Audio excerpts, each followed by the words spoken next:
You will hear a number of different recordings, and you will have to answer questions on what you hear. There will be time for you to read the instructions and questions, and you will have a chance to check your work. All the recordings will be played once only. The test is in 4 sections. At the end of the test, you will be given 10 minutes to transfer your answers to an answer sheet. Now turn to Section 1. Section 1. You will hear a conversation between a printing company employee and a customer. First, you have some time to look at questions 1 to 5.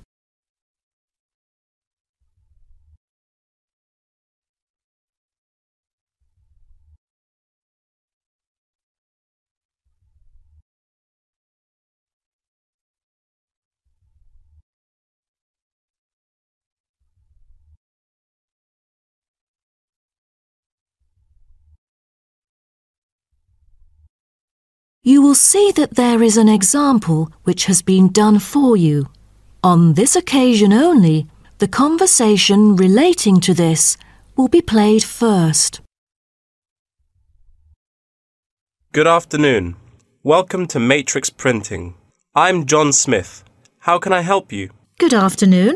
I'm here to reprint a brochure for our hotel. There are some pages that need revising. The customer says the brochure sample needs revising. So, brochure has been written in the space. Now we shall begin. You should answer the questions as you listen, because you will not hear the recording a second time. Listen carefully and answer questions 1 to 5. Good afternoon. Welcome to Matrix Printing. I'm John Smith. How can I help you? Good afternoon. I'm here to reprint a brochure for our hotel. There are some pages that need revising. Sure. How may I address you? Oh, I'm Mary Jane from Central Hotel Chains. Nice to meet you. I've got samples of the previous version. I assume it is your company's advertising brochure. Yes. What exactly is the problem? Well, it was printed the year before, so some of the information is already out of date. There are also a couple of problems with the layout. Firstly, the letters of the address on the front page are far too small. It's hard to see when glancing at the cover. How big do you need it to be? Increase the letters by 3 font sizes. Just a minute. Let me take notes of your requirements. Okay, what else needs changing? The information regarding the pool should be deleted because it is currently under renovation and is not available. So, all of the relevant descriptions on page 2 should be removed? What do we replace it with? We can't just leave the whole page blank. Just fill it in with the introduction of our newly opened gym. I've included all the relevant information here in this flash drive. Let me check. I see. No problem then. What is also bothering us is that the description under the top photos on page 4 is incorrect. The word lounge needs to be replaced with reception. Fully noted. Is that all? No, there is more. Turn to page 5. We feel that showing merely the picture of our exterior and interior decoration does not fully represent the appeal of our hotel. On second thought, we've decided to use a picture with the view of the hotel. Do you have the original copy of the picture? Yes, it is also enclosed in the flash drive. Okay, we'll re-edit the whole layout of the photos. Great. Before you hear the rest of the conversation, you have some time to look at questions 6 to 10.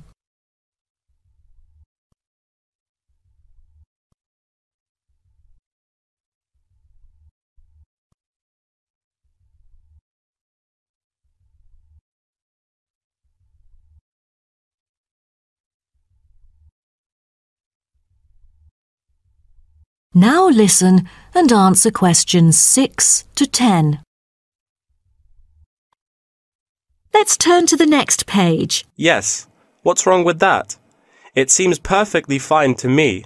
At first sight, it seems fine, but according to the feedback of the customers, the prices do not stand out. So, we want to change the print from black to red to make it pop out. Okay, I've made notes of all of your requests. Is there anything else? I appreciate it. Just one final request. Could you translate the whole brochure into Spanish? We have customers worldwide, you know, especially those from Latin countries. No problem. What about other languages, like Japanese, Chinese, or German? These are our most popular target languages. I have to ask the manager about the Chinese version. There's been a surging number of Chinese clients during recent years. However, we don't need German or Japanese translations, as we currently don't have many customers from those two countries.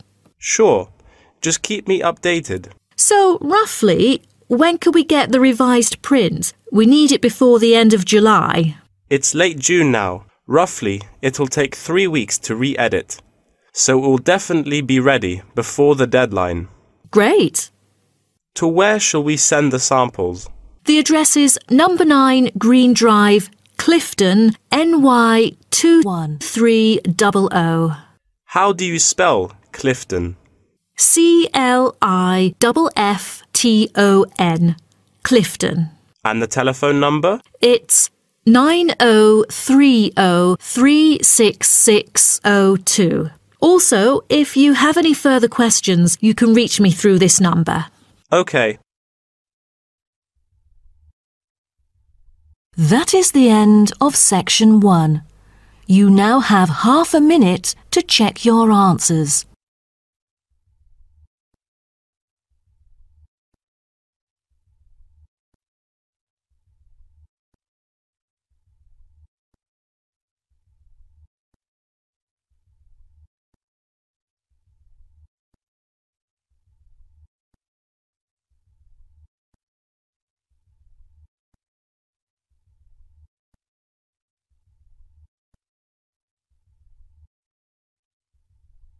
Now turn to section 2. Section 2. You will hear a guide talking to a group of visitors about a national park. First, you have some time to look at questions 11 to 16.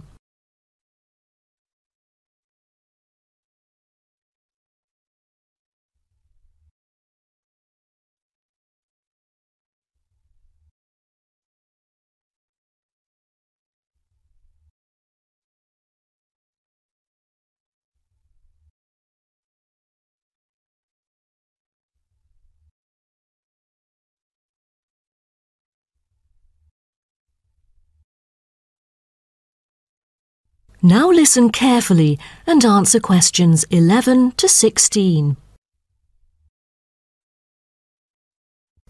Welcome to Byron National Park. I am Jim Carson, your tour guide for the trip.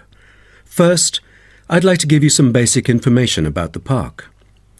Covering 7,000 acres of land and spanning across 3 states, Byron National Park was established to protect the area's most spectacular scenic values. With unique geological features, natural history, and native plant and animal life, it is an ideal destination for recreation as well as research purposes. The park has a breathtaking waterfall connecting the longest river in the country, but it is most renowned for having the largest subtropical rainforest worldwide. There are many layers of tall, medium, and low vegetation growing with seasonal variations in the park. It is a place where the air seems green. Ardent hikers can find an awesome array of options here. Apart from the dense green rainforest, tourists can also hike along the mountain trail. Despite the stunning view, taking photos is not advised on the way up, I'm afraid, as one might get distracted and the narrow trail by the sheer cliff is quite dangerous. When you reach the top of the mountain, there is nothing better than having a picnic under the trees with your family. Accompanied mostly by wildlife, walkers as well as cyclists may find the bush track a good choice for having a tranquil time to themselves. As your tour guide, I suggest that only expert hikers take the creek circuit, because its beautiful and inspiring scenery through the subtropical jungle is paralleled by its physical challenges. A list of transport is available within the park. Bicycles are a popular choice, as it is the most flexible way to get around. Electric trams are temporarily closed for maintenance. Boat trips down the river are an ideal way to spend a tranquil afternoon. Rest assured that transport within the park is covered in the bill. Extreme sports is another highlight of the park. There are, for adventurous grown-ups, especially those who are comfortable with having a racing heart, scary as it may sound, it is actually safe to participate in extreme sports under strict instructions and close supervision. Abseiling is available regardless of the weather. It is a fun way to overcome fear of heights, gain new skills, and get an adrenaline rush. Bungee jumping and paragliding are also available, except for during the summer. At this point, you might worry about meals here. Well, even though there is only one restaurant in the park at the moment, the variety of dishes is astonishing. There are 2 meals included in the price. Just get your meal ticket at the reception before dining. Also, there is no need to make reservations or worry about availability, since there are plenty of tables. Before you hear the rest of the talk, you have some time to look at questions 17 to 20.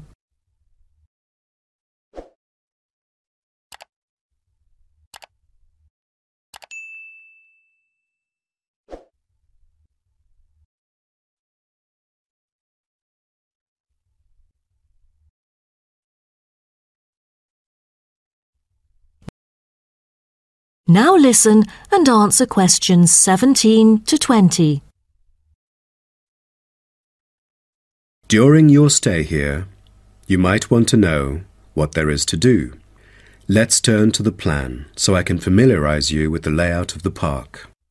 Most tourists would choose to stay in our guest house, located in the southeast corner. It features 63 tastefully appointed guest rooms, many of which offer spectacular views of the park. You'll find a home away from home at our guest house. But for those who want to experience the natural beauty up close, there is also a campsite. When you get out of the guest house, go straight ahead, turn right at the end of the road. To your left, there is a campsite amongst the trees where you could spend a night under the stars together with owls and chipmunks. If you look at the top left of the plan, you will notice a picnic area. You can either bring your own food, or we can deliver food to you. Barbecue is an option. The business centre is situated directly opposite the picnic area. It provides flexible, fully serviced offices, conferencing suites, meeting rooms, and is equipped with the latest multimedia facilities. Wired, as well as wireless, high-speed internet is available within the entire premises. The centre is designed to cater to both individual travellers and corporate groups. Visitors can also go to the museum, which holds a vast collection that exhibits local history and a natural habitat. You start from the guest house, just turn left at the first conjunction, then walk past the tea house, turn right. You'll see the museum after making the third right. Have you found it? Pretty easy, right? To spend a delightful afternoon with a book and a fresh cup of coffee, you can go to the only cafe in the park. From the guest house, you go straight, then take the second right, and you'll see the cafe right in front of you. You might want to check out our all-season tennis court, which offers instruction for all ages and skill levels. It is located right opposite the cafe. That is the end of section 2. You now have half a minute to check your answers.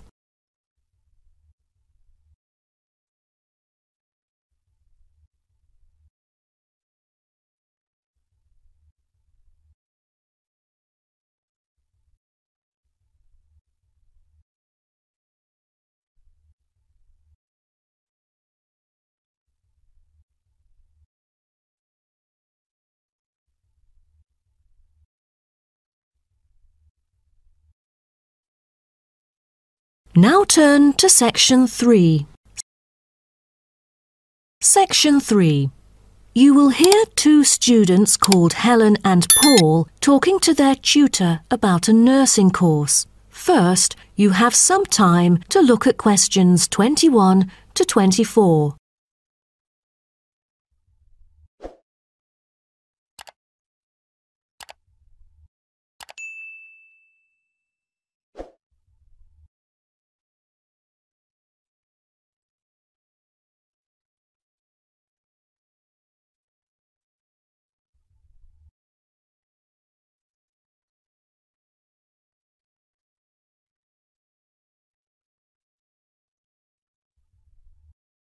Now, listen carefully and answer questions 21 to 24.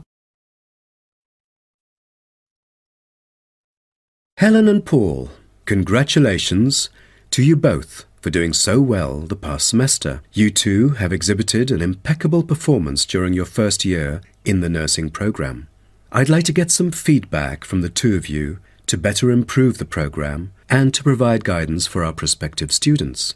I'd like to start with you, Helen. So, first of all, which aspect of the program impressed you?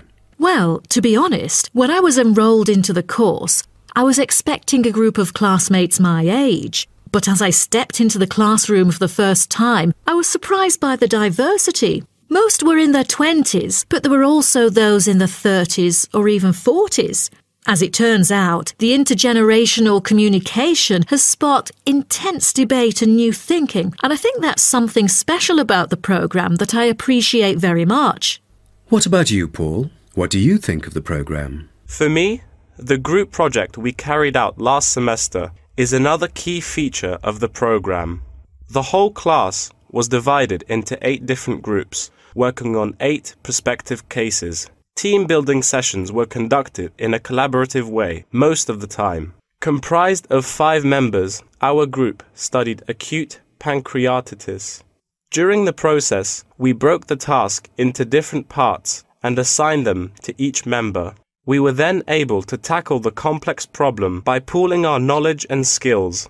More importantly, stronger links were established between the group members. Because of the project, we've all become good friends. That's true. According to graduates, group projects prepare them for the work world in which teamwork and collaboration are increasingly the norm. So tell me, Paul, what else do you like about the program? I want to be a registered nurse working in a public hospital after graduation. So the internship provided is a valuable opportunity for clinical practice in a supportive learning atmosphere. However, I was amazed by the amount of written assignments since I thought the course should have focused more on practice-oriented learning. Well, I have to disagree with you, Paul. The essays demonstrate your understanding of the course.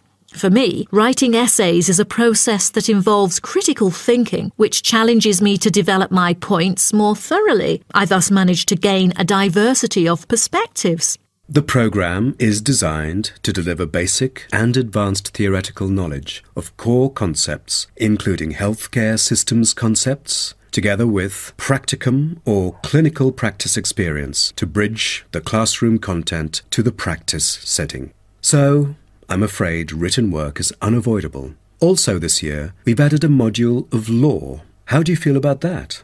At first, we felt that learning law is kind of redundant and too time-consuming. After a few sessions, we realised that it is necessary in dealing with future medical disputes. Before you hear the rest of the talk, you have some time to look at questions 25 to 30.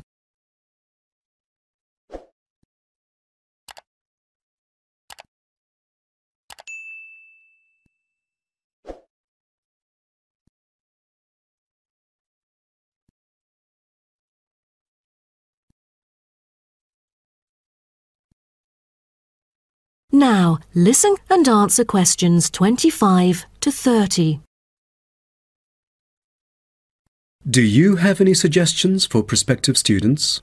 What bothers me most is handing in essays on time. I almost missed the deadline once because there were 3 essays due within the same week, so rationalizing your time is critical. Well, that's true. The lectures deliver so much useful information. I have poor memory, so I kept making notes and revisiting them on a regular basis.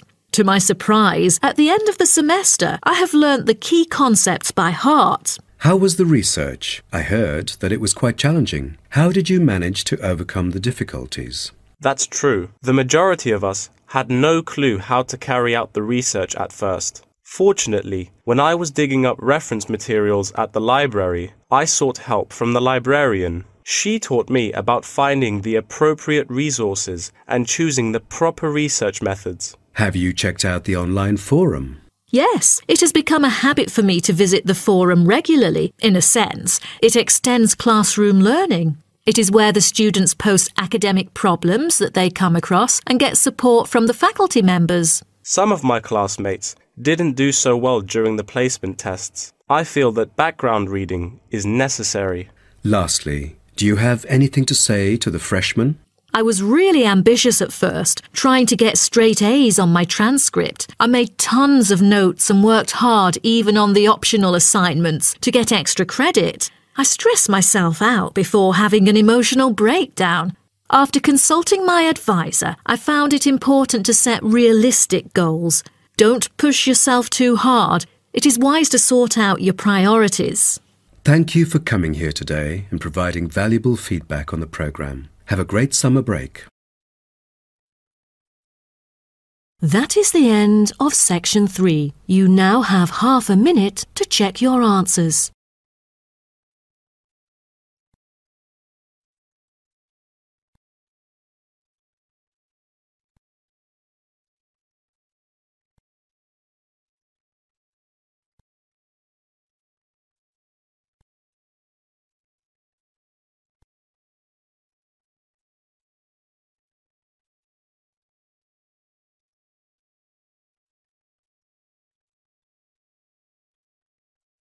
Now turn to section 4. Section 4. You will hear part of a lecture about African penguins. First, you have some time to look at questions 31 to 40.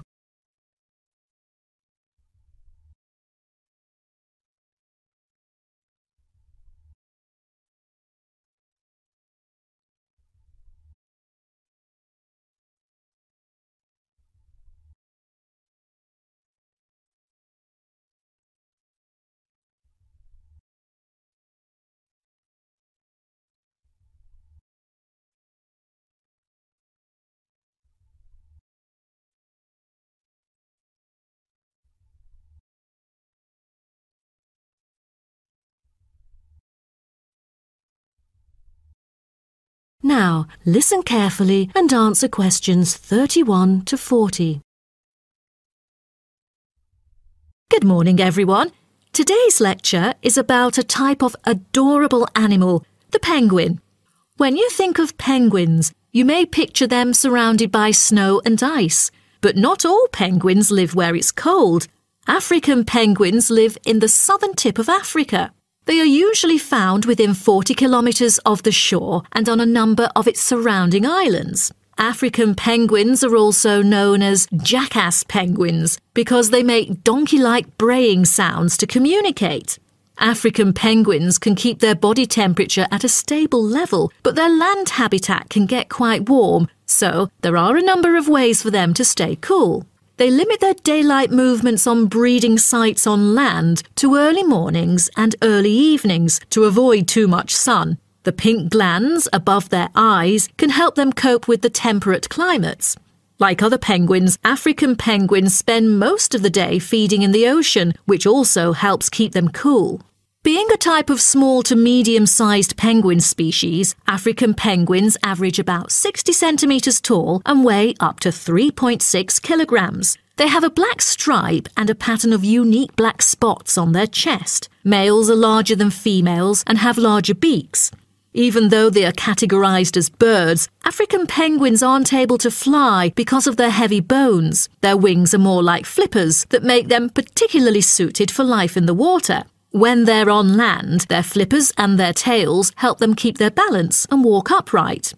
African penguins begin to breed at the average age of 4. When a male and female pair up, they tend to breed together for the rest of their lives.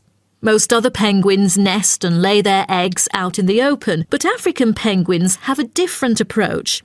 They dig holes under bushes out of their own excrement, called guano, so they are sheltered from the sun and predators.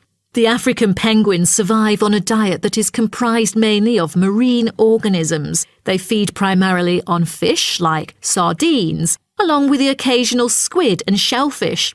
But when normal food is in short supply, they eat tree roots as well. The streamlined body of the African penguin allows it to move through the water like a rocket, capable of reaching a speed of around 20 kilometers per hour when hunting for food.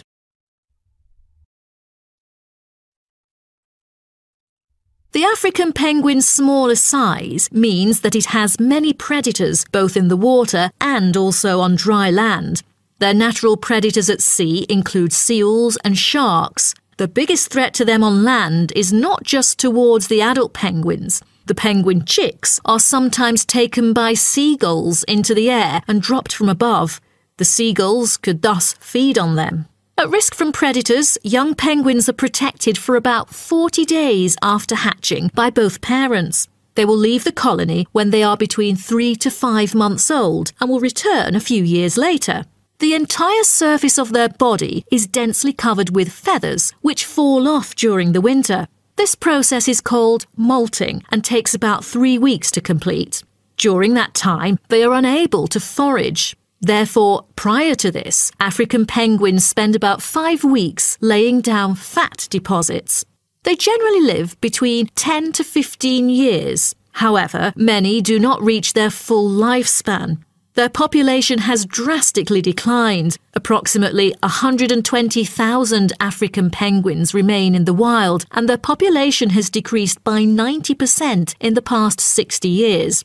They are considered to be vulnerable and have been listed as being endangered. 2 major factors have contributed to their decline. They are struggling for nesting space due to human disruption and competing for food due to overfishing and pollution. With the limited number of breeding pairs, survivorship becomes difficult for African penguins. This makes them especially vulnerable as environmental conditions change or an outbreak of a disease occurs. For instance, avian malaria has caused 27% of the captive breeding penguins' deaths annually. The more genetic diversity there is within a species, the higher the likelihood that at least some of the individuals will adapt and survive. That is the end of section 4. You now have half a minute to check your answers.